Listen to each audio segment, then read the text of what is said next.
Hello बच्चों, कैसे आप सब लोग।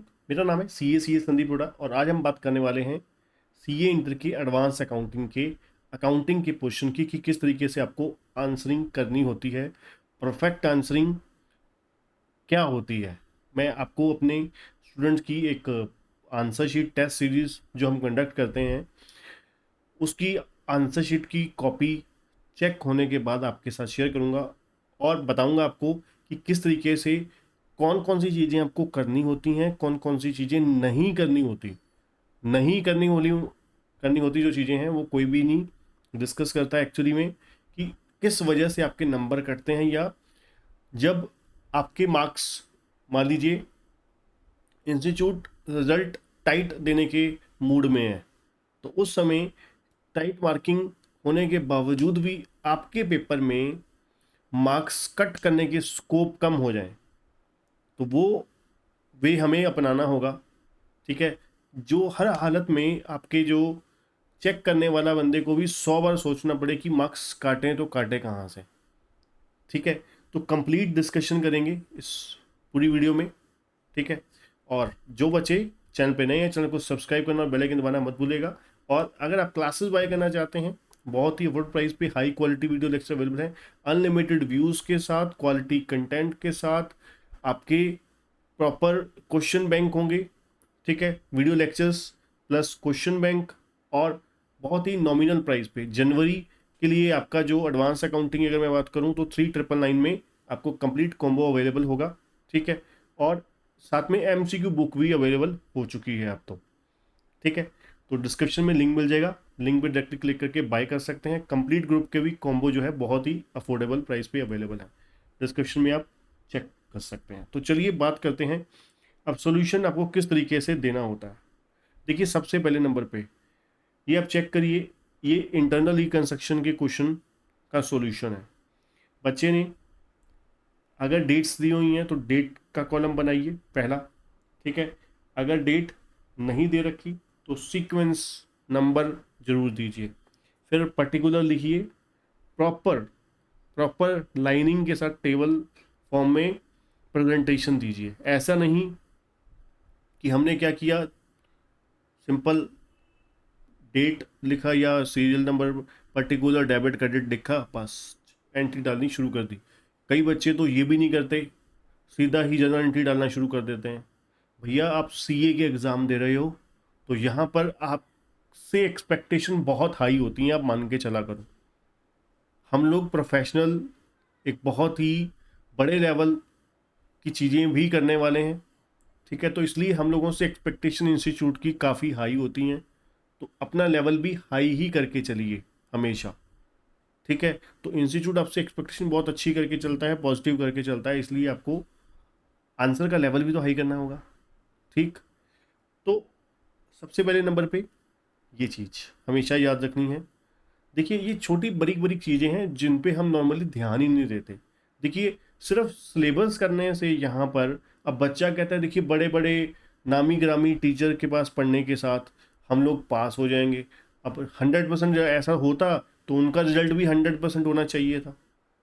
कोई भी है, देखिए जो बच्चे, मान लीजिए मैं हूँ, मैं CA as well as CS दोनों सेल्फ स्टडी में मैंने करी हुई है। ठीक है, तो ऐसा थोड़ी ना कि मैं पास नहीं हुआ, मेरे मार्क्स नहीं आए। ठीक है, बहुत अच्छे नंबरों से पास हुआ, इंटर में भी फाइनल में भी। तो ये छोटी छोटी बारीकियों को अगर हम बिल्कुल सीरियस लेकर चलेंगे, इनको हम इग्नोर नहीं करेंगे, तो रिजल्ट हमारा 101% पॉजिटिव आएगा हमारी सोच की तरह। ठीक है जी, कभी भी ये चीज़ों का ध्यान बिल्कुल सटीक एक एक चीज़ के ऊपर पूरा फोकस करके चलना है। पहला चीज़ ये। दूसरी चीज़ जो आपको करनी है ध्यान से, जैसे देखिए बच्चे ने, हम लोग प्रेफरेंस शेयर में क्या करते हैं, 8% प्रेफरेंस शेयर लिखनी है, खाली preference share capital account debit कर दिया। तो 8% है तो 8% लिखिए, 9% है जो भी है, मतलब परसेंटेज है वो लिखिए प्रॉपर।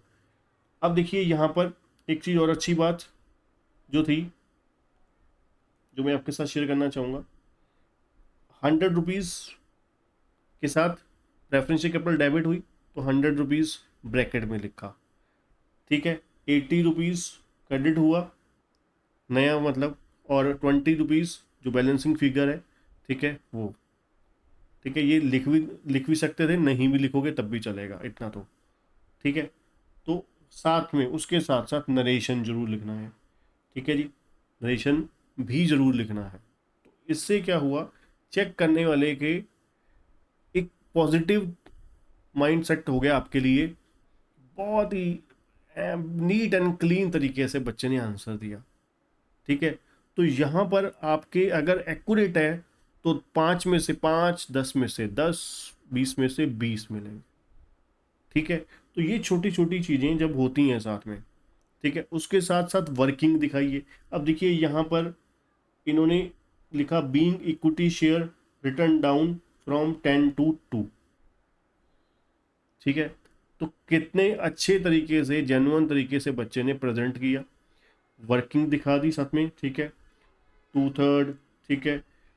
उसके बाद ये अगर कोई वर्किंग है तो छोटी मोटी वर्किंग है, जैसे कि मान लीजिए यहाँ पर फ्री होल्ड प्रॉपर्टी था 4 लाख माइनस 2,50,000, यहीं पर ही दिखा दिया।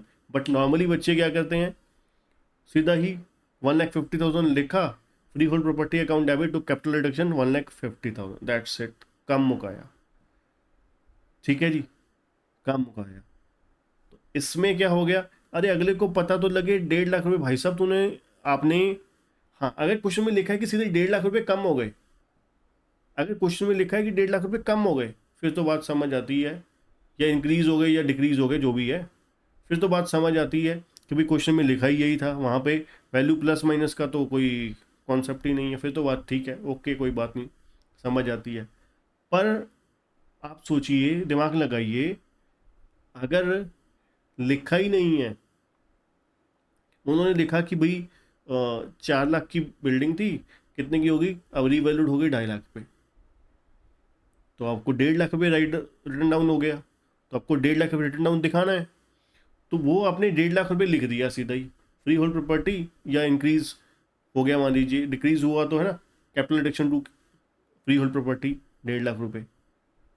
तो कहने का मतलब मेरा ये है कि वर्किंग भी, अगर छोटी मोटी वर्किंग भी है, अब देखिए यहाँ पर बच्चे ने यहाँ पर दिखा दिया जेन्युइन तरीके से कि भाई 4 लाख माइनस 2.5 लाख, ठीक है, या 2.5 लाख माइनस 4 लाख, जैसे मर्जी कर दीजिए। तो 1.5 लाख रुपये कहाँ से आया पता लग रहा है साफ साफ, ठीक है ना, साफ साफ सीधे सीधे स्पष्ट अक्षरों में दिख रहा है कि भाई इस तरीके से आया, ठीक। तो ये चीज़ भी ध्यान देनी है। उसके बाद चलते हैं हम आगे बैलेंस शीट के ऊपर।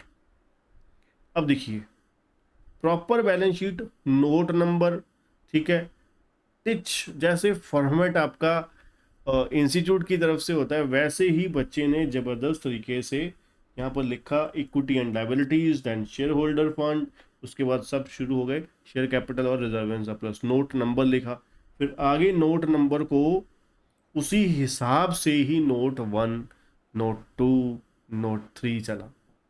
This is the best way to present the answer, right.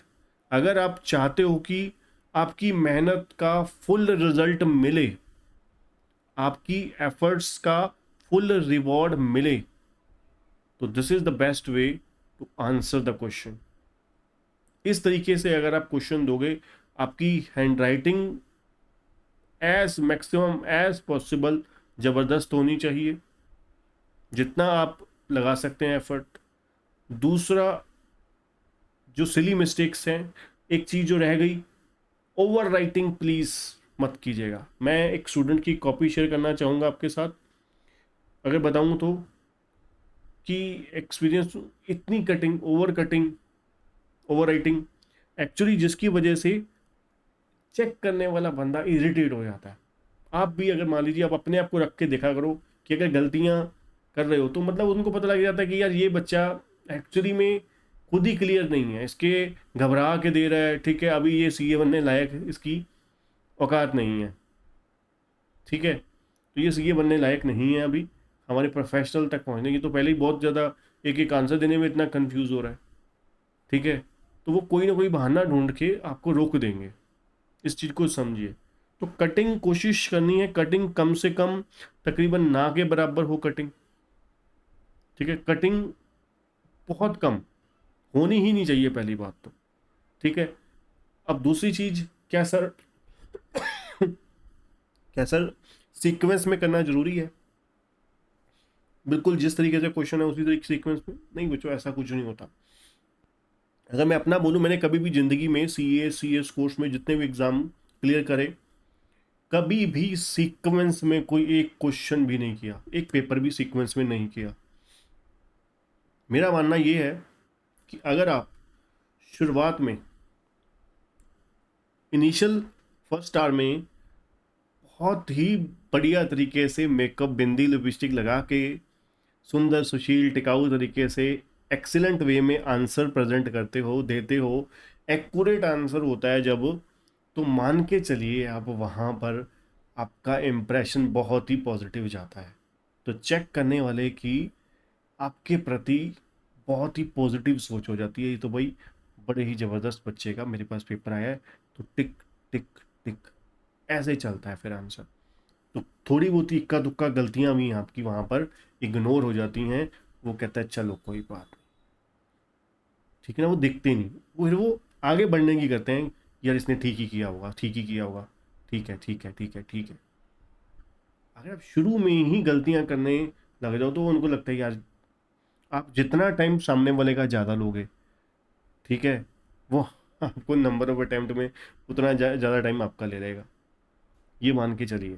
इसलिए बेस्ट वे मैंने आपको बताया आंसर प्रेजेंट करने का अकाउंटिंग में, अगर आप फुल बटा फुल मार्क्स चाहते हो तो, ठीक है।